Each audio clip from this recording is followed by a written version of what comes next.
during their jail term. The TVC News crew was at the headquarters of the Corrections Center to seek to find out the cause of the disturbance. We met the controller in charge of the command who confirmed the incident to us, but he refused to speak on camera. He told us the inmates revolted because of an announcement of a reduction in their food ratio. Some residents shared their experience of the situation. It was the guns, the sound were so loud and persisted for some times, and for me I felt very scary because it's not quite long, about 1 or 2 years ago, that there was a jailbreak in that particular prisons. So when the sound came up, we were thinking, because my office is not far from there, so I was thinking that it's almost maybe the same thing that took place again. We had a lot of gunshots, so everybody started running helter-skelter because of the security condition of Nigeria now. So we later get to hear that it was the inmates that was protesting because they are told that they cannot feed them the way they normally feed them anymore. We gathered that the contractor in charge of providing food for the inmates can no longer supply it, following the increase in food prices across the country. The prisoners became agitated and began to throw stones at officers on guard. The armed squad of the command was deployed to quell the conflict. When I got there, I addressed them, the inmates, that everybody should go back to their rooms, that to avoid any casualty or avoid any unwanted situation. And I told them what I intend to do, and they said I should go ahead. So I now said the armed men should release some canisters of tear gas to disperse them. So they started throwing stones. All of them were armed with stones. So they even wounded some staff. They started throwing stones. So I said they should fire in the air. It is important for the relevant authorities to tackle this challenge before it will be out of control. From Joshua, TVC News, Jos. The governor of Ondo State, Lucky Ayedatiwa, has sworn in 6 commissioners, 8 special advisors, and the head of service. Governor Ayedatiwa, who spoke at the event held in Akure, warned politicians against heating up the polity. Ayodeji Muradio reports. The inauguration came 30 days after Governor Lucky Ayedatiwa dissolved the last Ondo State Executive Council constituted by former Governor Rotimi Akeredolu. The new State Executive Council is made up of new and fresh hands. Friends and families of the newly appointed cabinet members thronged the venue of the inauguration to witness the epoch-making event. New head of service, commissioners and special advisors came forward to take oaths of office and allegiance.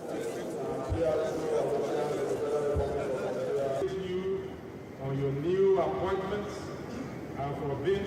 In his speech, Governor Ayedatiwa said the solution of the last cabinet was devoid of political undertone. It asked the new cabinet members to see their appointments as a call to service and delivery of good governance to the people. You must be dedicated, up and doing, and focused in the discharge of the duties and responsibilities expected of your office. The governor also took time to advise political gladiators in the state on the need to maintain peace and to solicit support from teaming party members. I'm eager to use this medium to enjoin all political gladiators in the state on the need to maintain peaceful conduct as we begin to solicit support and eventual vote from our teaming party members. Some of the newly sworn-in commissioners and special advisors pledged their unflinching loyalty to the government. This is a time in the country whereby things are quite sensitive regarding to the economy, and entrepreneurs play a major role in as a catalyst for economic development. So we'll be creating more entrepreneurs for job creation and for poverty eradication in Ondo. By making the government's policies and programs people-centric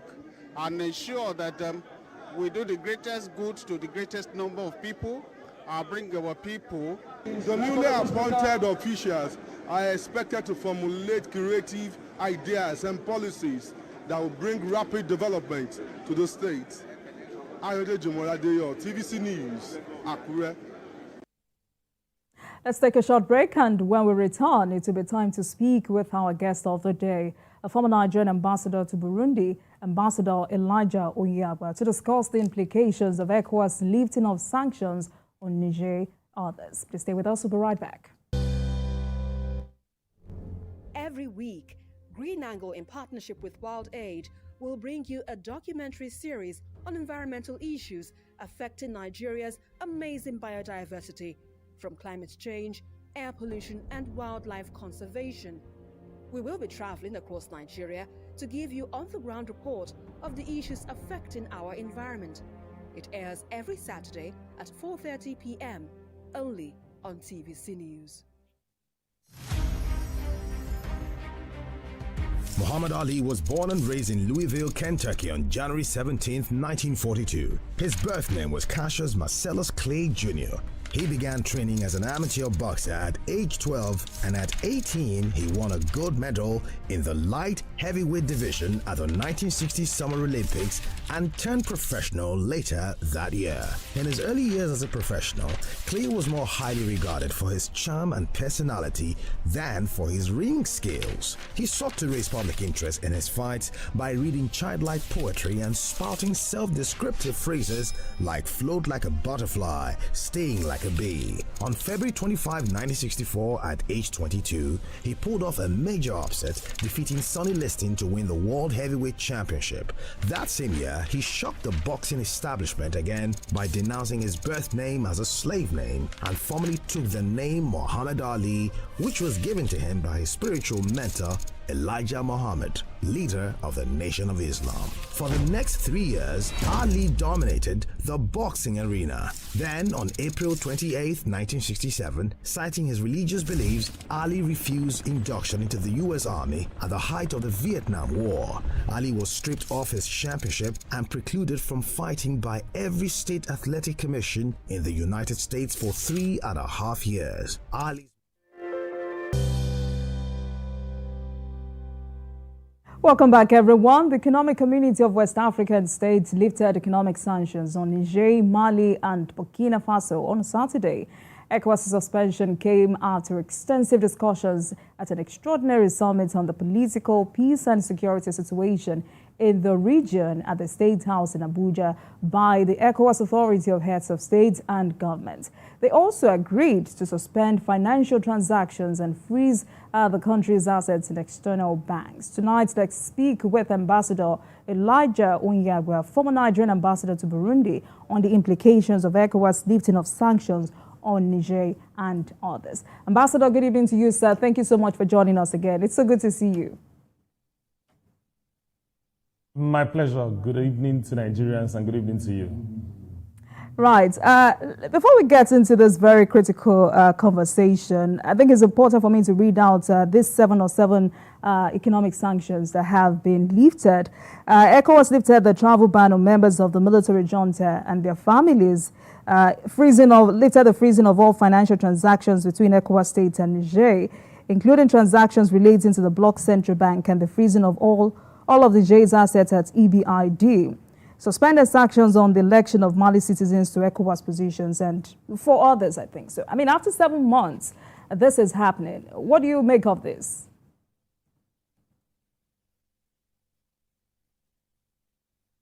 I'm struggling to hear you. It's not very clear. These sanctions have finally been lifted. What do you make of this? Okay, I assume actually, I think I heard you speak about the challenge with ECOWAS and the 3 countries, that had their sanctions recently lifted by ECOWAS over last weekend. I think at the extraordinary summit, of the heads of state of ECOWAS that took place here in Abuja. And I believe that's what you're asking as to what I make of it. First of all is that it's a very worrying situation at the time when the sanctions was placed on them. And sanctions are basically, you don't place sanctions just for the fun of it or just because you want sanctions to be placed. Sanctions is basically an instrument that you use to get a country that has, behaved in a certain way to, you use sanctions to call them to order. And I believe that what ECOWAS did at the time was to try and find a way of getting these juntas to find a way to work out what kind of solution that were going to be available for the people of the country and, of course, to an extent, the people of the West African region. And what has happened as far as, I'm concerned is that they had looked at the situation, ECOWAS looked at the situation and felt that the imposition of the sanctions, limiting their financial transactions, restricting travel movements for the juntas and their families, etc., were one of the things they could do to put them under pressure to either return power to military rule or to find a way forward out of the quagmire that obviously the three countries had at the time. And of course, there were a couple of issues. And, the complaints of these countries includes the fact that they felt that there has been external influence on them over the years. All of us have, know the kind of role some of the European countries like France have played in these countries over the years. And they felt that, the junta stepping in was more like standing up to these European countries that has, they've had issues with over time. But as far as the other ECOWAS nations were concerned, ECOWAS were looking at the fact that there has to be a democracy, that these countries must have democratic governments. It doesn't matter how they, they express their views. Whatever they want or whatever challenges that they find, even with the countries that they were more or less revolting against, the European countries and those external interests and influences, that it was the best thing to express those grievances in a formal democratic setting.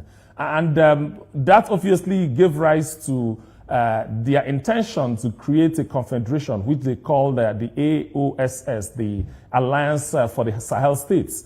Basically saying that three of them, Mali, Burkina Faso, and Niger, were going to come together to find a way, just to run, obviously they had a meeting and then they declared that they have actually pulled out of ECOWAS.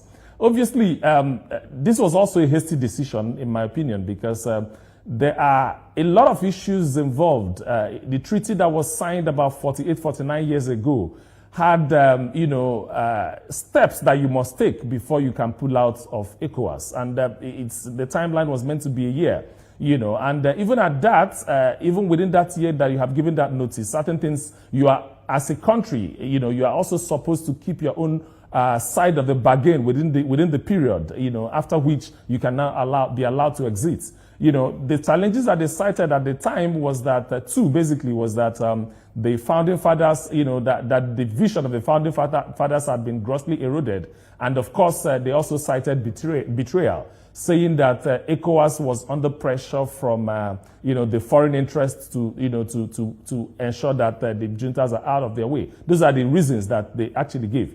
But again, in a fatherly role, I think one of the founding fathers, President Gowon, actually came into town and had a meeting with, President Tinubu. And I believe that as part of the recommendation was to sit down, call for that meeting, find a way to give them a soft landing in such a way that you can say, okay, you know what, let's just leave these sanctions and find, a way to work out, what will work for both, for the Confederation and, of course, for the Commission as well. And I believe that what they did at the time, last week was also right, because they've looked at the situation. They've found out that it's important to, there's something called the carrot and stick approach. You've actually threatened them more or less to say that this is what you want to do by sanctions. And they've also responded to say, listen, we also have an option. We can also get out, of ECOWAS, which is in itself, it's going to be a huge challenge because these three countries are landlocked countries. Niger obviously does most of their importation through Nigeria and through some other countries that have water bodies. The same also with Burkina Faso and Mali, as the case may be. So clearly, there's that confusion that exists in there. But I believe that what has happened now is the right thing to do. Leave the sanctions, ensure that you create a soft landing for both the ECOWAS and even for the juntas as well, so that they can now begin to attend meetings. The Commission can now begin to sit down with them and find a workable solution. Because the people here are the issue, the people of these countries. If you go to Niger Republic, for example, Niger and Nigeria are like Siamese twins. We've had a long-lasting relations. We give them power. Quite a lot has happened. In fact, Nigerians have relatives in Niger as well. So how do you just wake up one morning and, you have a sanctions and you're saying that they can no longer travel, or if they want to travel, they need another kind of passport and all of these kind of issues. So as far as I'm concerned, ECOWAS have actually, if you like, extended an olive branch to these three countries. And I believe that they will take it, even though at this point in time, it's not very clear what their position is, because I know that there's that feeling of betrayal on their own part. But I believe that, some of these solutions are resolved through a diplomatic channel.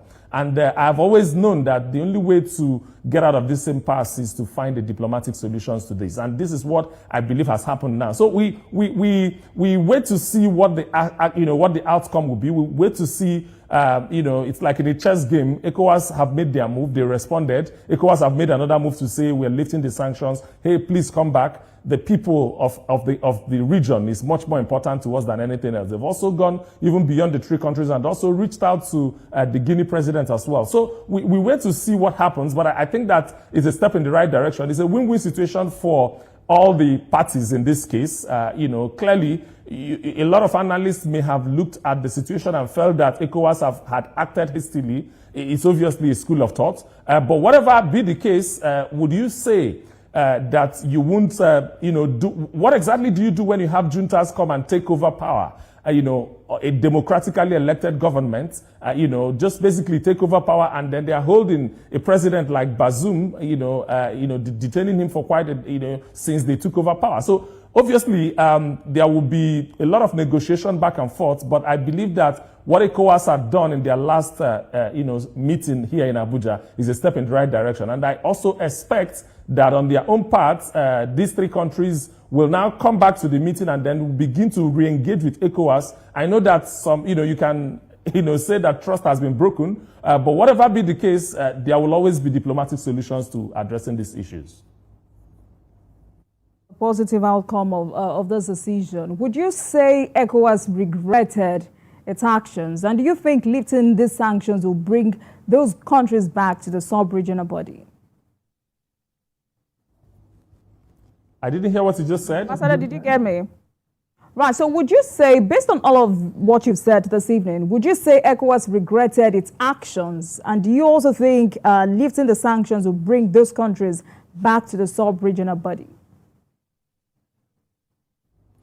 Well, I guess you're talking about if ECOWAS is regretting the decision they made. Is that the point you're trying to, is that the question? Its actions. I didn't get the question. Are you talking about ECOWAS regretting the decision they made? Yes, that's the question. Yeah, I actually talked about it because what I said was that there are schools of thought that can be saying, or that obviously says that ECOWAS was hasty in their decision to go ahead and sanction these three countries without thoroughly understanding the challenges that they are facing. The school of thought is there. But I can also tell you that sanctions are international practices. Some of, most of the countries in the world have had one kind of issue or the other. What, once you have the leadership, what the leadership will obviously sit down to do is to find a way of getting them back to the table. Like I said, sanctions are not for the sake of it. Sanctions are not because you just want to, sanction a country. What you do basically is to say, we will not allow you to do this, this, this, and this. And the reason is because we want to get you to the table to discuss. We want to get you to the table to say, how do we solve this, resolve this impasse that exists? So that is the problem. But again, I am not in a position to say whether that was a right or wrong decision at that point. Like, I have had a lot of opinions on this that obviously talked about the fact that it was a hasty decision. But clearly, if you look at it from the point of view of these three countries, they are saying that they've had issues with these countries and that they feel betrayed by the actions of ECOWAS. Whether that is right or wrong is a different matter altogether. But I know that ECOWAS stands for democracy. There are countries, even in this 15 member states, a country like Senegal has never witnessed a coup d'etat since the formation of ECOWAS. In fact, since they got their independence, they've never witnessed a coup d'etat. And the treaty is such that, there are guidelines to doing certain things. The leaders of these 15 member states right now were not the people that founded ECOWAS. There were protocols, there were treaties and agreements that were signed before this regional body was established. And democracy is one of them.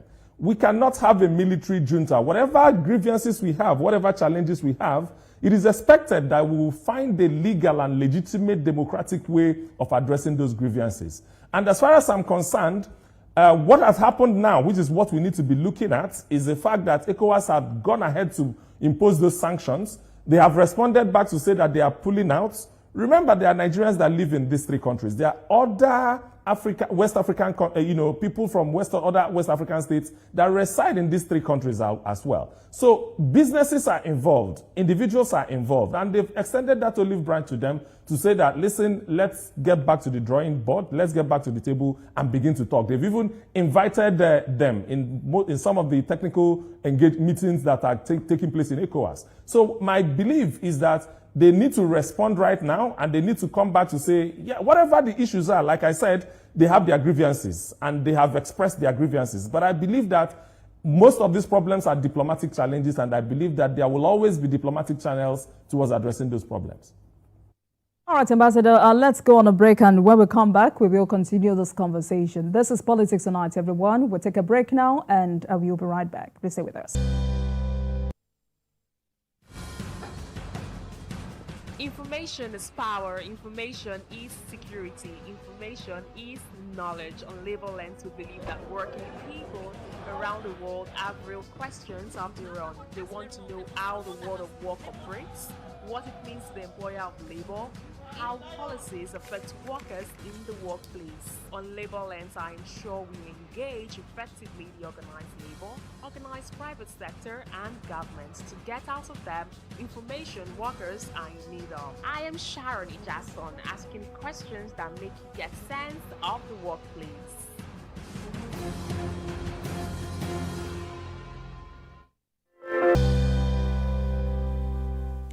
Welcome back to Politics Tonight, everyone. Thank you so much for staying with us. Tonight, we're discussing the implications of ECOWAS's lifting of sanctions on Niger and others. And I've been speaking with Ambassador Elijah Onyewa, is the former Nigerian ambassador to Burundi. Ambassador, thank you so much for staying with Politics Tonight.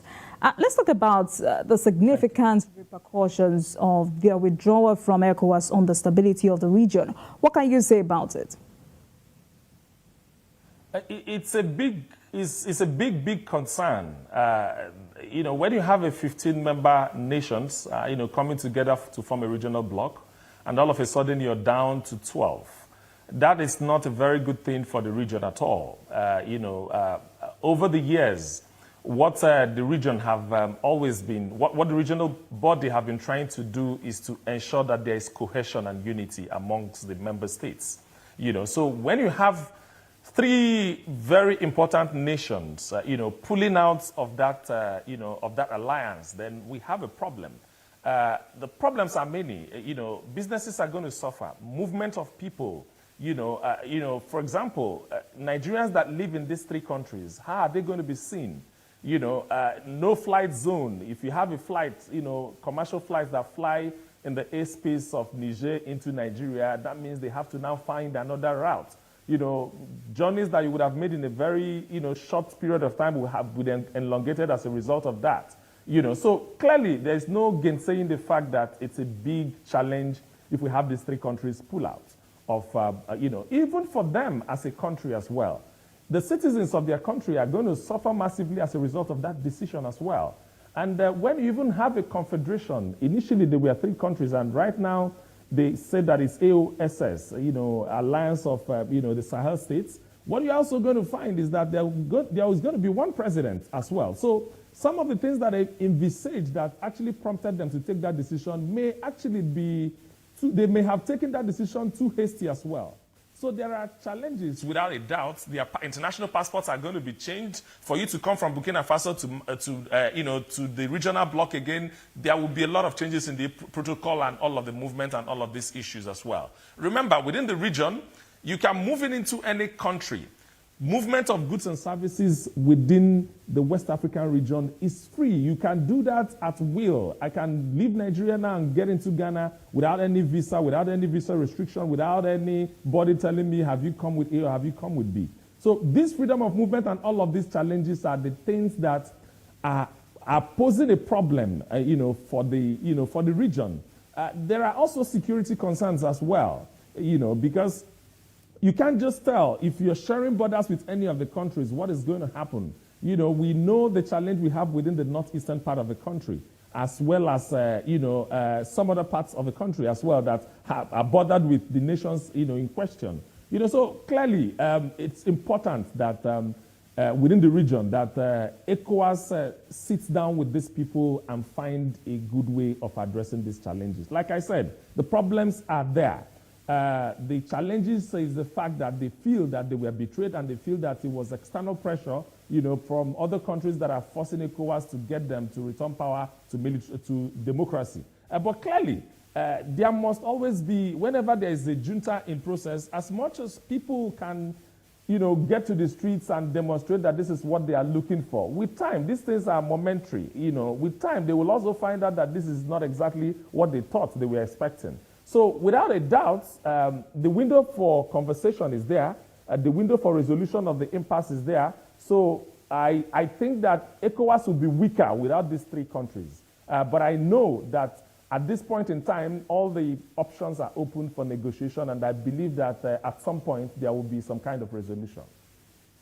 The Ambassador, you've called this a win-win situation for both parties. You've also said this is a step in the right direction for ECOWAS and also the soft landing. But we must also remember that none of the demands by ECOWAS have been met. To remind us, one demand by ECOWAS is immediate restoration of constitutional order. But the junta said they would hand over after 3 years. These member states also announced the formation of a military bloc known as the Alliance of Sahel States, which you have talked about. Many people have called this a direct result of their exit from ECOWAS. What does this mean for ECOWAS? 2, ECOWAS is urging member states to reconsider their decision in view of the benefits enjoyed by their decision. What kind of conversation can make these member states come back to ECOWAS? Well, there are a lot on the table at the moment for discussion. There's a lot of benefits for those countries under this setting. What are the benefits? Excuse me, please. The benefits is that they have freedom of movement. The benefit is that they import their goods through all of the nations that have water bodies within the region. So if they are pulling out, I think the point for ECOWAS at this material time is to sit down with them and let them see the advantages of their coming back to the Union. There were financial sanctions that were imposed on them.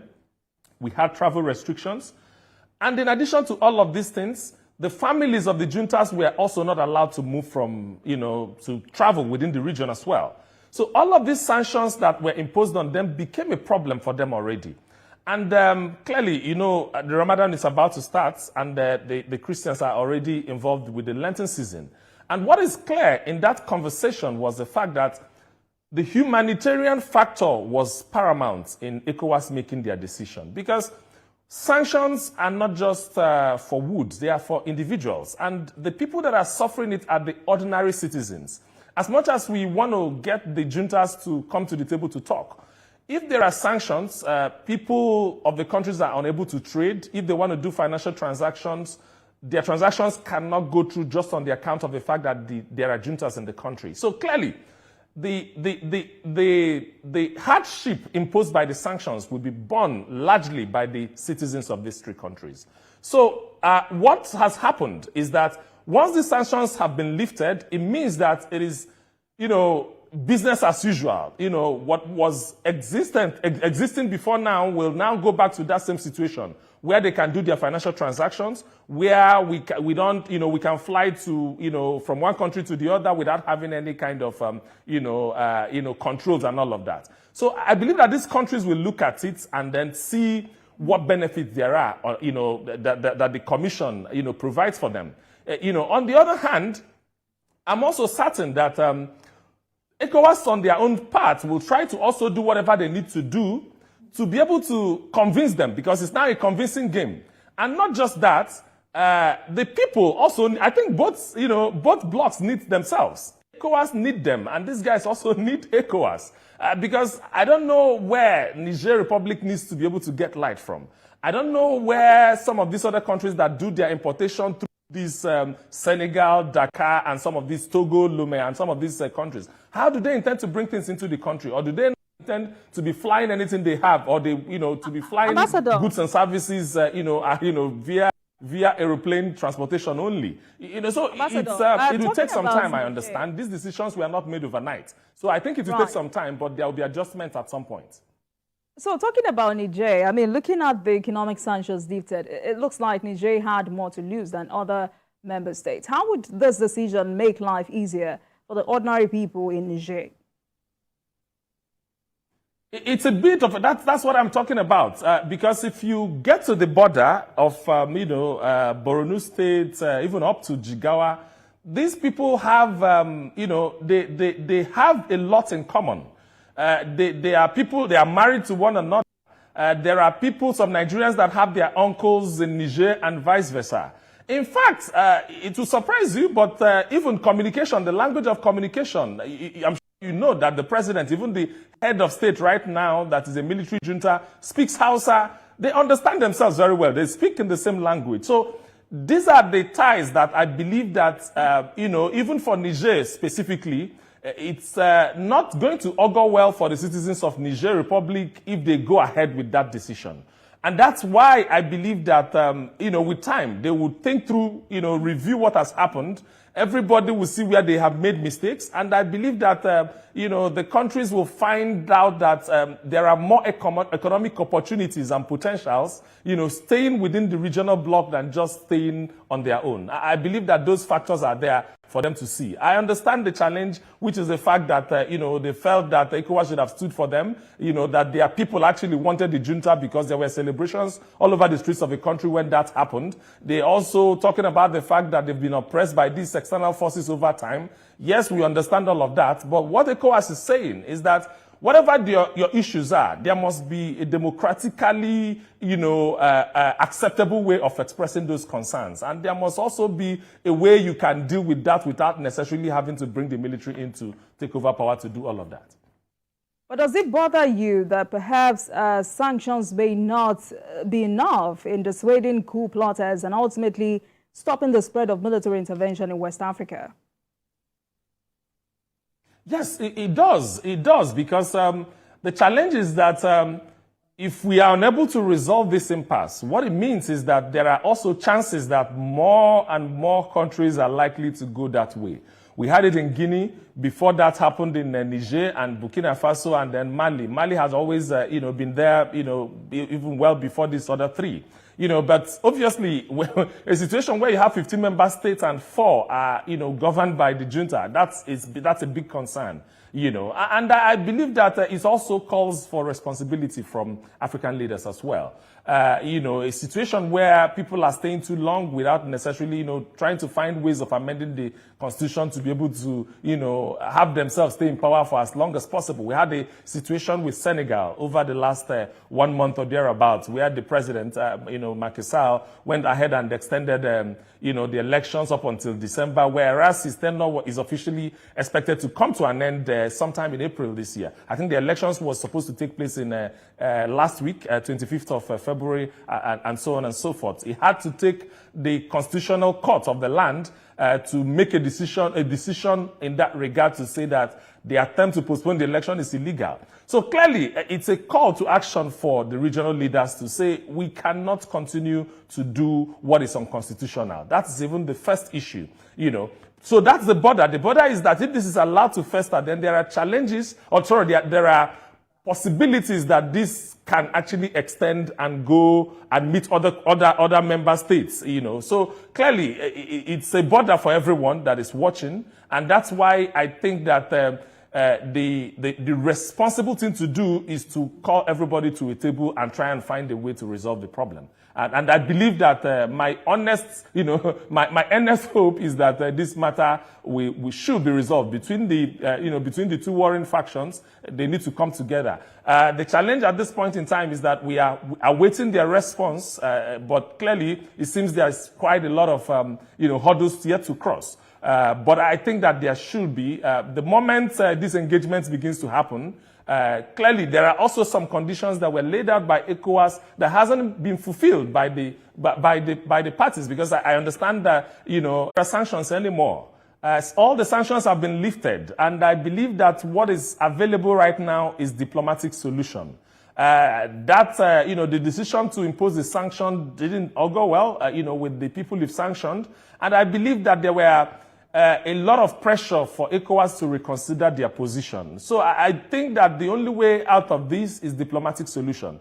And I think that as both parties continue to engage, it's clear that, they have their reasons, even the citizens of the country, because the point is, it appears the position that they're presenting is that the junta, the intervention by the military is what their countries want. That is that's the picture that they are painting, because you could also see quite a lot of demonstrations and celebrations, as the case may be, on the streets of Niger, Ambassador, my question, Burkina Faso, and all of that. Ambassador, it looks like you didn't get my question. My question is, if sanctions didn't work, what other measures or strategies can be used in stopping the spread of coup in West Africa? Oh, okay. Oh, thank you very much. I think, what is important is that leaders take responsibility. Political leaders must be seen to be doing exactly what is in their constitution. They must obey their constitution. That's number one. Number two is that leadership is about bringing democracy dividends to the people. So a situation where it looked like the leaders are not doing what they are expected to do. Because clearly, once a leader is accepted by the people, you will clearly see it in the way and manner, the citizens of the country carry out their business.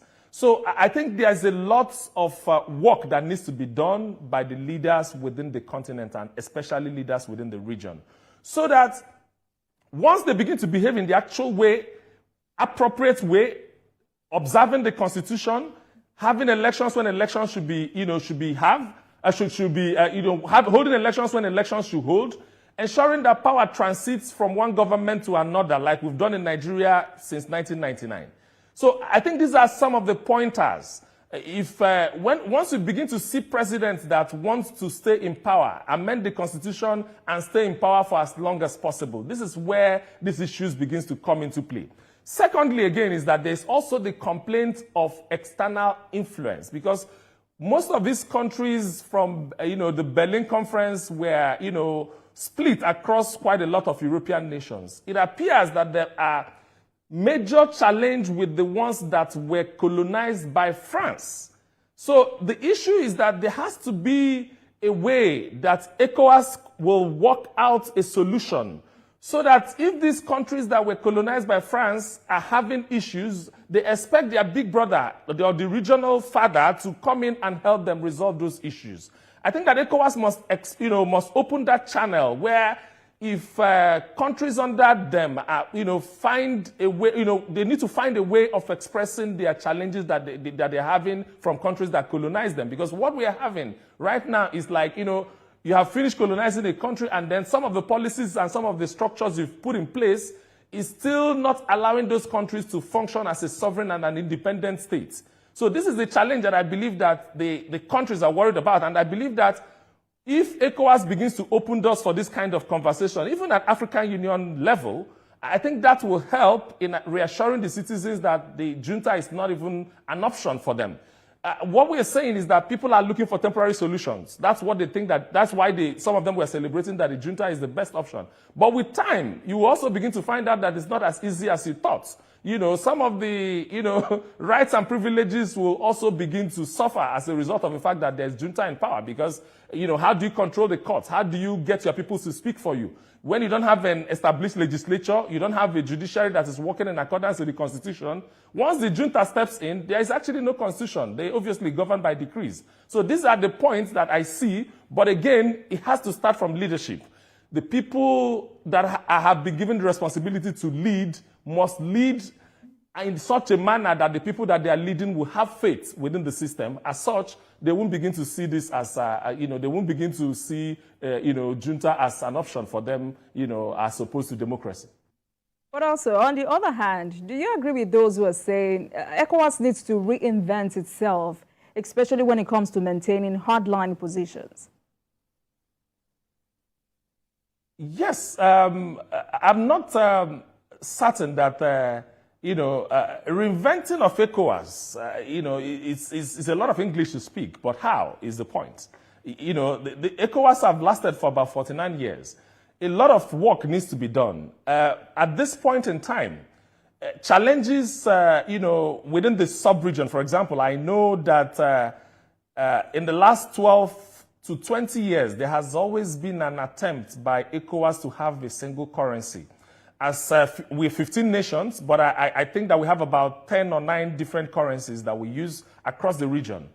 So there has to be, we should at this point in time be talking about unity. We should be talking about how we work together, how we ensure that we are economically stable as a region. So in terms of trying to get the leaders to find what works for the region, to work together, for the betterment of the citizens of the region, I think that's where the focus should be.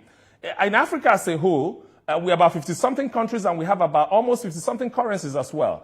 Trading from one level to the other is a problem. In fact, traveling from one country to the other is a problem. I'm sure you know that if you want to fly to maybe countries like Burkina Faso, you might end up entering 2 or 3 flights before you get to the destination. And in some cases, you even fly out of a continent before you make your way back to the continent while trying to travel within the same region as well. So I believe that there's a lot that the region can do, to ensure that life is, that the citizens of the region are getting much better. There are regional bodies. If you go to South Africa, they have the SADC. If you go to the East African region, you have the East African Commission as well, the EAC. So I think that regionally, there is a lot of work that needs to be done without a doubt. But I believe very much that, it's the responsibility of the leaders within these regions to try and find a way of uniting them, because it is easier. I look forward to a time where, we'll have about maximum of 4 currencies within the continent. As such, trade becomes easier. We've just introduced the Africa Continental Free Trade Area. How is that going to happen if we are having ECOWAS there, we're having Alliance of this, Sahel, we are having EAC, we're having all these, bureaucracies and bottlenecks that are not, that cannot aid effective trade within the continent? We would have failed in our responsibility. The essence of AfTA is to ensure that it's Africa for Africa, is to ensure that countries, producers of goods from one African country can get, take it to the next African countries without having much hassles. That's the essence. So a lot of work needs to be done, yes. ECOWAS will need to tighten their seatbelt and do more, the leaders, the same with other regions within the continent. And I believe that all of these are possible. So still talking about AfTA, since you went there, what impact will this have on AfTA's goal of economic integration? Because for some, it is important that ECOWAS navigates through these issues effectively for the larger vision of a united and economically integrated Africa. Well, I believe that the unity or the integration needs to be happening at the regional level, after which we can now begin to come together from the regions to see how we move clearly. From what I see, I think that the essence of, trying to bring, get all the countries to become signatories to AfTA is to ensure that we are trading more with ourselves, because it is clear that intra-African trade is what the continent requires. A lot of minerals that we mine in the continent find their way out of the continent. a lot of trade happens between China and Africa. A lot of trade happens between Russia and Africa. And we feel that once we begin to add value, both from country level to regional level, we can actually bring that, make that movement within the continent. And quite a lot of African countries are even taking their initiatives on their own without even dealing with it at the regional level. You know that Ghana, for example, has actually passed on a law that, you can travel to the country without visa. Rwanda did theirs about a couple of, maybe 3 or 4 years ago. And I believe that quite a lot of, some of these travel restrictions are some of the policies that, the member states within the continent and within the region, within the continent, first of all, must do to make it easier. Because at the regional level, they move around. With your ECOWAS passport, you can move to any country without having any problem. With your EAC passport, you can move within the East African region without any problem. The same with Southern African region. But I believe that there are, these restrictions that we must remove for us to have, a more prosperous Africa. Not just that, we also need to invest in infrastructure as well. We need to ensure that the continent is connected, is connected via infrastructure, because for all of the good things that technology can do for you, there is quite a lot that you have to do by yourself with infrastructure. You must do your roads. Right. We should have highways that are moving from Cairo down to Johannesburg. We should have highways that are moving from Lagos straight through Cameroon and then getting to Ethiopia and so on and so forth. We must have our hospitals in place. We must ensure that we have, flights can fly from one country within the continent to another without having to, take multiple days. I served in Burundi, for example. Between Nigeria and Burundi, you find out that if you do a direct flight, it's about 4 hours flight. But I have to fly to Ethiopia, sleep in Ethiopia, and then the next morning I continue the journey. So it's actually 2 days journey going to Bujumbura and back. So for me to go to Bujumbura and come back, I would have spent 4 days. And these are the bottlenecks that we face in our businesses that I believe that AFTA has created a room for us to begin to find a way to resolve. But we can't even make this progressive. The regional bodies are not united and doing much better than they are doing at the moment. So a lot of work is cut out for African regional leaders. A lot of work is cut out for the African Union. But of course, there is the, AU 2060 agenda, which also have all of these factors, which explains all of these factors and some of the steps that African leaders must take to be able to achieve that Vision 2060. All right. Thank you so much, Ambassador. I wish we had enough time to talk about what African leaders must do to deepen good governance in Nigeria. But sadly, we're out of time. But basically, from our conversation tonight, it's important that African leaders, ECOWAS, pursue its agenda of democracy and good governance effectively for the stability of the region. Thank you so much for joining us this evening. I've been speaking with Ambassador Elijah Oyengiagwa, is the former Nigerian ambassador to Burundi. Thank you so much for your perspective on our conversation tonight. Thank you so much, sir. Thank you very much. Thank you very much. It's my pleasure. And thanks a lot for watching. That marks the end of today's episode of Politics Tonight. But the conversation continues from here. Get in touch with us on X at TVC News NG and at Olajumoke using the hashtag Politics Tonight. We're also on YouTube at youtube.com/TVC News Nigeria. Please have a great weekend. Good night, everyone. What if every woman felt included, empowered, and celebrated? At Wema Bank, we're not just asking the question, we're taking action. Through our women-led initiative, Sarah, we're breaking down barriers and opening doors for women everywhere. We believe in empowering women through finance because we understand that financial independence is a crucial step towards inclusion. By providing women with the tools and resources they need to achieve their financial goals, we're not just empowering individuals, we're building a more inclusive society. Join us in celebrating International Women's Day on March 8th, 2024, as we inspire inclusion and empower women to reach new heights. Wema Bank, empowering women through finance. Together, we can inspire inclusion. Wema Bank, with you all the way.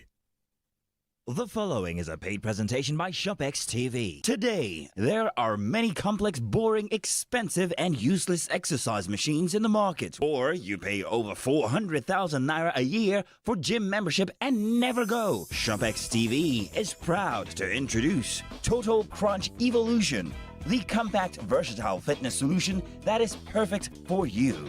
With Total Crunch, you get a complete fitness workout in one machine. Say goodbye to ineffective and complicated exercise machines. Now, you have the power to transform your fitness journey and get the body you have always wanted right in the comfort of your own home.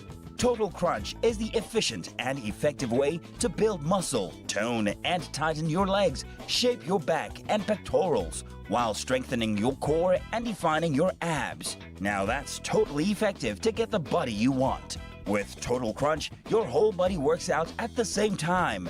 Only Total Crunch can put your whole body in motion as you burn calories and lose weight. Just one fitness routine a week will achieve serious results in 4 weeks. Total Crunch Evolution has enhanced the way I work out and the results I achieve. It's not just a fitness equipment, it's a life changer. This versatile, time-saving machine is perfect for anyone looking to lose weight or stay in shape. Trust me, this is a game changer you've been waiting for. With my busy schedule, finding time to work out and stay in shape has always been a challenge until I discovered the Total Crunch Evolution. It's a lifesaver. Traditional exercise equipment is large, complex, takes up so much space in your home, and you could be paying up to 400,000 naira for annual gym fees. Get the Total Crunch Evolution, the 2-in-1 fitness solution to save the cost and transform your body from the convenience of your home. Similar equipment costs 300,000 naira, but you can get the Total Crunch Evolution for not 300,000 naira, not even 200,000 naira. Order right now and get your Total Crunch Evolution for just 179,950 naira only. And that's not all. You can get our Total Crunch Evolution in 2 easy payments of 89,975 naira. That's right. Pay twice to get your Total Crunch. And remember, if you order now, you get the Total Crunch Evolution delivered to you for free anywhere you are in Nigeria. And it comes with a ShopEx 30-day money-back guarantee. Call the number on your screen now or scan the code to place your order now. But hurry, limited stock available. The proceeding is a paid presentation brought to you by ShopEx TV. Experience information and entertainment like never before as TVC Breakfast takes your weekends to a whole new